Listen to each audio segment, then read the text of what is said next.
Orleans Mayor LaToya Cantrell indicted after federal corruption investigation.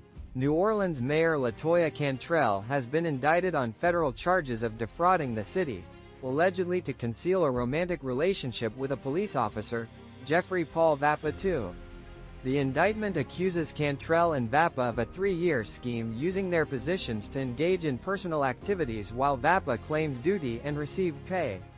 This involved extensive use of WhatsApp, with over 15,000 messages, pictures, and audio clips exchanged in just 8 months, according to prosecutors. The scheme allegedly included using city funds to pay for Vappa's travel on 14 domestic and international trips accompanying Cantrell, often extending official trips for personal leisure. Prosecutors cited examples like an extra day in Napa Valley during a San Francisco work trip, costing taxpayers approximately $70,000. Text messages presented in the indictment reveal the intimate nature of their relationship. Vappa, who already faced wire fraud charges, has pleaded not guilty.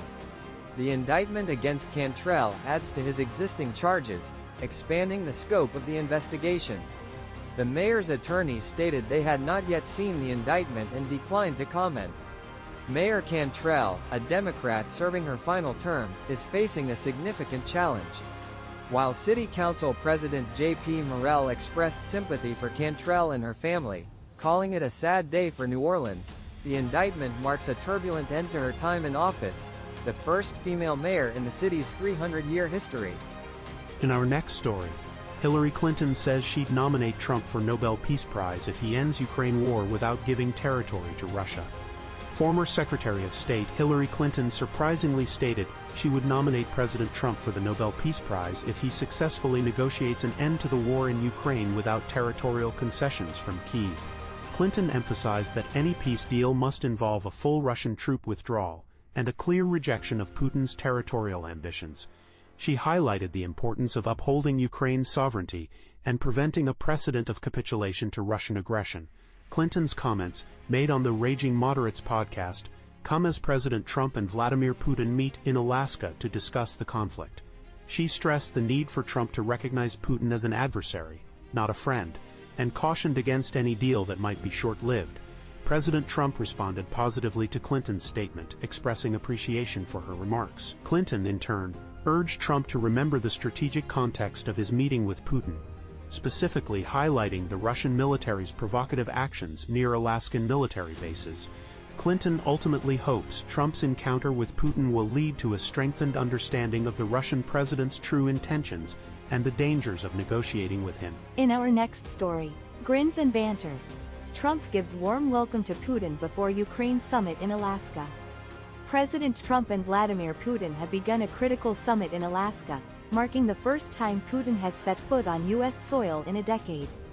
Their meeting, initially planned as a one-on-one, has expanded to include 3 delegates from each side, a significant shift from their 2018 encounter.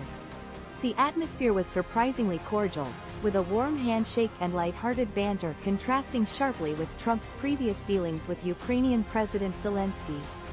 The summit's aim is to find a path towards peace in Ukraine, a conflict causing immense suffering and resource depletion. However, the lack of Ukrainian or European representation fuels concerns among allies that Trump might make concessions to Russia, potentially freezing the conflict and implicitly recognizing Russian territorial gains. Trump himself has insisted he's not negotiating for Ukraine, but rather aiming to bring them to the negotiating table. Despite the optimistic tone at the summit's start, a successful outcome remains uncertain. Russia and Ukraine hold vastly different positions on a potential ceasefire, with Putin's demands including a halt to Western arms supplies and a freeze on Ukrainian mobilization efforts, conditions Kyiv and its allies reject. Trump has acknowledged the possibility of failure, while also hinting at the potential for a 3-way meeting involving Zelensky if the Alaska summit proves fruitful. The summit's implications are far-reaching, impacting not only the war in Ukraine but also the broader relationship between Moscow and Washington. European allies are particularly apprehensive about potential economic deals and the legitimacy conferred upon Putin by his presence on U.S. soil. The coming hours of discussions will hold significant weight in shaping the future of the conflict and the geopolitical landscape. In our next story, Trump administration will resume funding EV chargers, NPR. The Trump administration, after a 6-month freeze and a legal challenge from over a dozen states, has resumed funding for the National Electric Vehicle Infrastructure, NEVI program. The program, established in 2021, allocates $5 billion for high-speed EV chargers along highways. President Trump had previously criticized the program as wasteful, but the administration ultimately yielded to a federal court order, acknowledging Congress's authority over spending. The Department of Transportation's decision to unfreeze the funds comes with revised guidelines, removing several Biden-era requirements. These changes include eliminating mandates for charger placement in rural or underserved communities, and removing stipulations concerning labor standards, minority-owned businesses, and extreme weather considerations.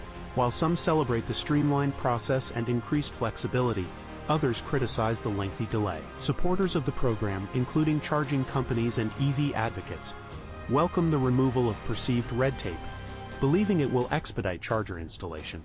However, even with the loosened requirements, concerns remain about the significant delay caused by the freeze, impacting ongoing projects and overall progress towards nationwide EV infrastructure. The revised guidelines, while lauded by some for increasing efficiency, are considered by others to be a largely symbolic change, with some unnecessary requirements removed only after states had already invested resources to meet them. The half-year delay, coupled with the lingering need for additional charging stations, underscores the ongoing challenges in expanding EV infrastructure across the country. In our next story, SpaceX reveals why the last 2 Starships failed as another launch draws near. SpaceX is gearing up for the 10th full-scale test flight of its Starship rocket, receiving the green light from the Federal Aviation Administration. Final preparations are underway, including a successful spin prime test of the propulsion system and subsequent checks on the heat shield and engines. The launch is scheduled for no earlier than Sunday, August 24th, at 6:30 p.m. local time in Texas.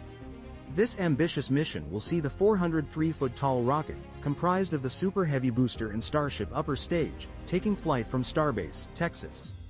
This flight aims to overcome recent setbacks. 4 unsuccessful test flights between January and May, along with a June ground test explosion, have hampered progress.